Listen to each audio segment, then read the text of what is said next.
This week we're doing, wait for it, another microphone review. Let's take a look.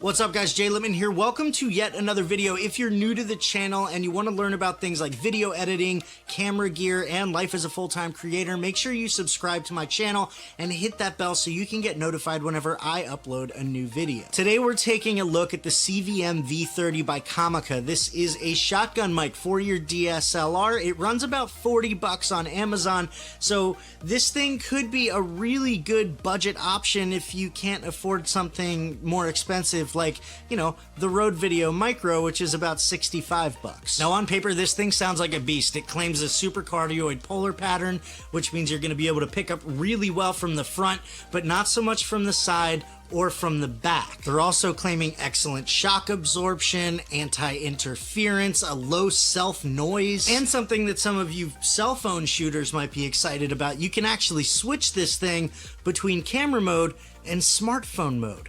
Yeah. This thing works on your cell phone. At first glance, this thing looks like it's pretty good quality for 40 bucks. It has what looks to be a pretty decent shock mount.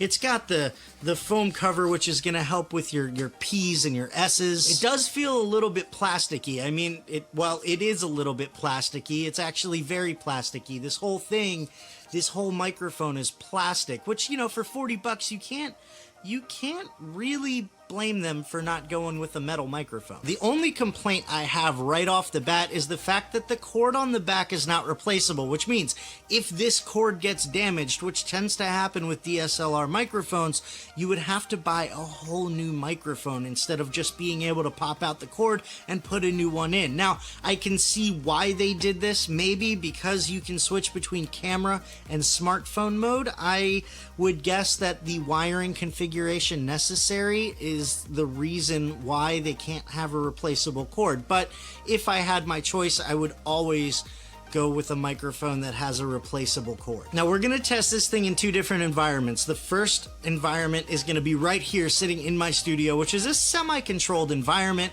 and we're gonna be pitting it against my Toner BM700, which has become my go-to studio mic, and also my Rode Video Micro. We're then gonna go outside to the back porch and we're gonna do a little outdoor testing between this and the Rode Video Micro and the onboard microphone on the DSLR. One thing that I'm interested to hear is how well this thing does against wind noise. There is no windscreen. There's no dead cat that comes with this thing, so hopefully this does pretty well. Otherwise, you're gonna have to invest a little bit more money in a dead cat in order to actually use this thing for vlogging. Now, all of the test sound that you're about to hear is completely unedited as far as compression and EQ and normalization and all that.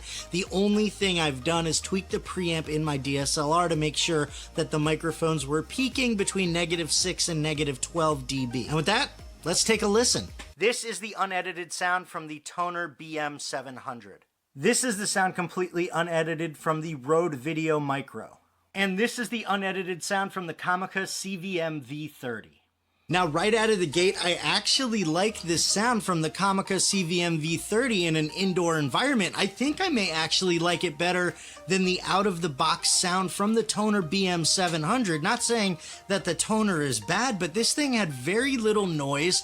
It had a decent sound right out of the box. It should be super easy to edit in post. This really isn't bad, but considering that this is a shotgun mic that's supposed to go on top of your DSLR, my question is it any good for vlogging? And I do a lot of vlogging outdoors, so we're gonna head outside and take a look and see what this sounds like.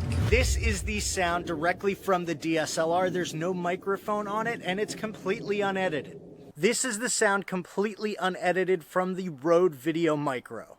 And this is the sound completely unedited from the COMICA CVM-V30.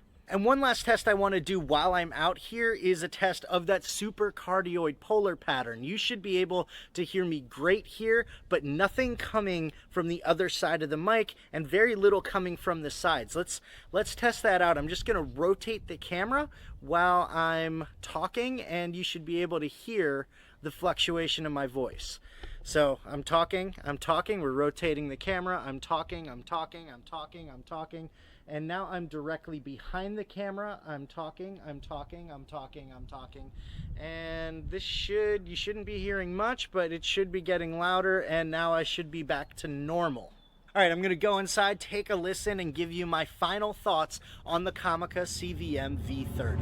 So I just listened to all of these microphones put together, and I mean, we can just disregard the internal microphone on the DSLR.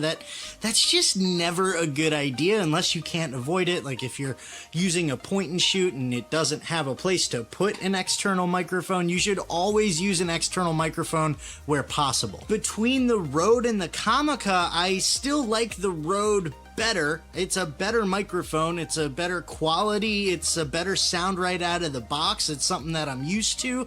But the COMICA CVM-V30 isn't bad. It's not bad at all. It's actually, dare I say it, a good microphone for 40 bucks. I actually really like it. So would I make this my go-to microphone? Probably not, but would I keep it as a backup just in case something goes wrong with the Rode, or maybe throw it in my camera bag just in case somebody shows up to a shoot and doesn't have a microphone of their own? Absolutely. If you're just starting out and you're working on a super tight budget and you need a microphone for your DSLR, I would 100% recommend the COMICA CVM-V30. Now, I reached out to COMICA to find out if they had a dead cat for this, otherwise known as a wind muff, and they do. It's the CVM-MF2. It's about 14 bucks, so I will link that below in the description, as well as a link to this microphone. So if you're new to vlogging, if you are working on a budget and you need a microphone for your DSLR or for your cell phone, I 100% recommend the COMICA CVM-V30. I mean, they're not paying me to say this. They did give me this microphone for free, but this thing, it's good. It's good. I mean, you heard it for yourself. That was completely unedited. So with just a little bit of tweaking, this thing can sound really good. All right, guys, like this video if you enjoyed it, share it if you think your friends will enjoy it, and don't forget to subscribe and hit that bell if you haven't done so already. I'll be back Monday with a brand new video, but until then, thanks for hanging out, and I will talk to you later. See ya.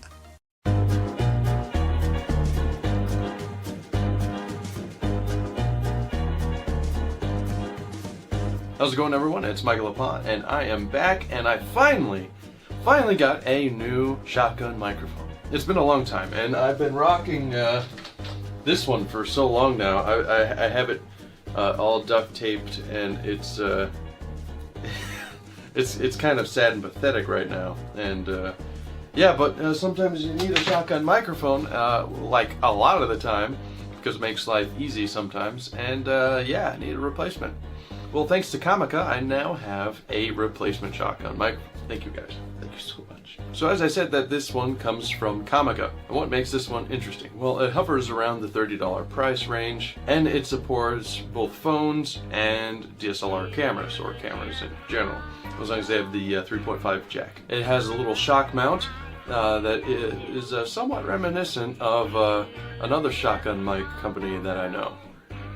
And because of that, it says it has low self-noise, which means that if you bump into the camera and blow into the microphone and stuff like that, it's not really going to do much, which is nice, which is useful, because most microphones that are built into the cameras kind of, as soon as you touch the camera, it makes this rattling sound, this scraping sound, and it's very undesirable. So having a shock mount and having the microphone lifted above the rest of the camera makes it, yeah, it makes it a lot better, as you can imagine. Well, what are the frequency ranges? The frequency range is 40 Hz to 2 kilohertz. Max SPL is 100 decibels. The sensitivity is -34 decibels to +3 decibels. Signal to noise ratio is less than 68 decibels. The weight is 52 grams. And yeah, as you can see, it's a lot bigger than my original shotgun microphone, because it was just a little baby shotgun microphone. It was more like a little pistol microphone. I don't know. One thing I would like to highlight about this microphone is that it does not require batteries. most shotgun microphones and most microphones in general that connect to a camera that are any good whatsoever require power. It helps boost everything. And I was skeptical when I first got this because I saw that it did not receive power. And I was like, okay, well, first of all, having batteries on hand all the time for a microphone or running out of batteries in the middle of a shoot is always really annoying. So being able to go in and record audio with the camera without that is a big bonus. But I did have the question about whether or not that would work well, and since all the audio is recorded with this microphone, I think you can see that it does work in fact well.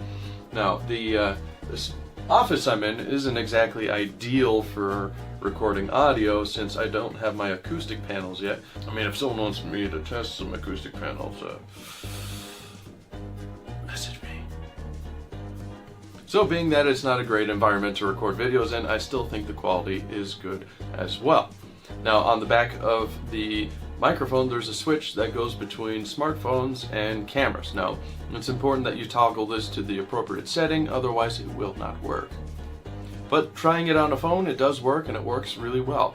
Although you'll probably have to get some kind of mounting system if you want to do videos with your phone, so that the little bracket can, fit, because otherwise you're just gonna have it hanging, and that just looks weird. So quality-wise, I mean, it's definitely a big step up from just recording with the microphone that's in your camera, since that is gonna pick up on a whole bunch of interference with the camera, a lot of scratching, a lot of bumping, even wind.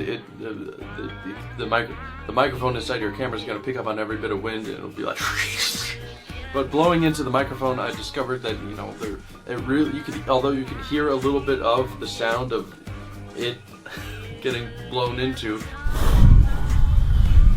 it doesn't really take over all the audio. It's pretty extreme. Even with me just like spitting into the microphone, it did a fairly good job, and that's the point of the pop filter. So in outdoor environments, I think it would still do very well. I still feel that being powered, it would be able to pick up a little bit more audio. The fact that it equals, it seems, to my last microphone in quality that was powered, I think it does fine as it is, and the fact that it doesn't require power is pretty nice. Pretty happy about that. So as it stands, for a beginner wanting more equipment for their camera bag, something that they can always rely on, I think this might be a nice addition. So those are my closing comments for the day. I hope you enjoyed the video. Leave a like, subscribe for more. I get microphones like all the time. I get so many microphones. I don't know why people send microphones to me. I mean, I'm not even much of an audio guy. Yeah. But I do use them in these videos all the time, so thank you. Alright guys, that's enough of my face for today. I'll see you guys soon.